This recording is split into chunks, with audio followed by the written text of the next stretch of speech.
Hello everyone, নন্দিতার ব্লগে তোমাদেরকে স্বাগত। মেয়ে তো নাচের স্কুলে চলে যায় মঙ্গলবার দিনকে করে।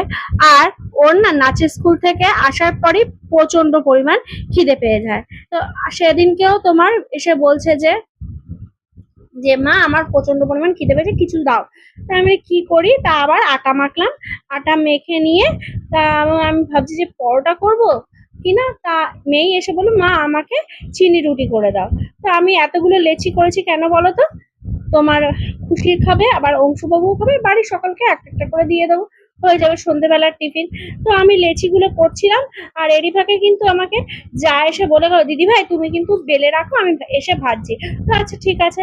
তো আমার বেলছিলাম, তারপরে গিয়ে দেখলাম ও কি করছে, দেখলাম অংশুবাবুকে ও খাওয়াচ্ছে। আর তারপরে দেওয়ার তো চিনি এনেছিল, তা মেয়ে বলছে মা কাকা যে চিনিটা এনেছে আমি কৌটোর মধ্যে ঢালবো। তা ওর মাথায় যে একটা দুষ্টু বুদ্ধি আছে সেটা জানতাম না, মানে চিনি ভরার সাথে সাথে একটু চিনিও মুখে দিয়ে নেবে। তো যাই হোক, চিনিটা মুখে দিয়ে নিল, তারপর চিনি ঢাকনা আটকে রেখে দিল ভালো করে। জানোই তখন যা পিঁপড়ের উৎপাত। এরপরে দেখলাম ভাতটা বসিয়ে দিয়ে গেছিল, যা তো ভাতটা হয়ে এসছে, তো আমি তোমার ভাতটা আবার ভাতের মধ্যে দিয়ে দিলাম।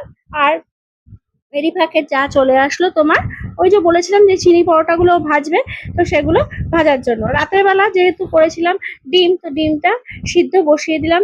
আর তারপরে তোমার ডিমগুলো ছুলতে যেই যাব, তার আগে অবশ্য আদা পেঁয়াজ রসুন আর ডিম রান্না করতে যা লাগে সেগুলো কেটে নিচ্ছিলাম। দেখলাম হাসি হাতে ওর ছোট মা এক এক করে প্লেট ধরিয়ে দিচ্ছে সবাইকে দেওয়ার জন্য। তো হাসি প্রথমে ওর দিদির কাছে চলে গেল, তারপর ওর ভাইকে দিয়ে দিল। আর বেসিনে অনেকগুলো বাসন জমেছিল, যা যেহেতু এদিকে করছে আমি তাই বাসনগুলো ঝট জলদি মেজে ফেললাম। আর বাসন জমতেই থাকে, বাসন জমার আর শেষ নেই। আর দেখো ডিম সিদ্ধ করতে গিয়ে আমি একটা অকাজ করেছি, কি বলতো, এই যে ইন্ডাকশনের মধ্যে তোমার জলগুলো অনেকটা, মানে ফুটন্ত জলগুলো উতলে উতলে পড়ে গেছিল।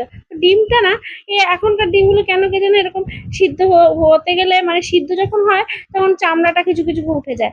আমি ডিম ছুলছিলাম, আমার বর আর মেয়ে বলছে তুমি ছুলতে পারো না, আমি ছুলে দিচ্ছি। ঠিক আছে তোরা দুজন মিলে চোর, আমারই বাঁচা। তারপর কর্তামশাই তোমার ডিম ছুলে ডিমের আলু পেঁয়াজ সব কিছু বেজে দিল। আর আমি তারপরে কি মশলা দিয়ে ভালো মতো কষিয়ে জল দিয়ে তারপরে নামানোর অপেক্ষা করতে লাগলাম। আমি তারপর তার আগে অবশ্য বললাম যে যাকে যে দেওয়ার তো সকাল সকাল চলে যাবে, তুমি একটা ডিম উঠিয়ে রেখে দাও, তাহলে আর সকাল সকাল ডাল আর একটা ভাজা করে দিয়ে দিলেই হয়ে যাবে ওকে। এরই ভাগে কিন্তু কর্তামশাই খেতে বসে পড়েছে আর খেলা দেখছে, আর আমি ওদিকে আবার মেয়েকে পড়াতে গেলাম, কিছুটা পড়ানো বাকি ছিল।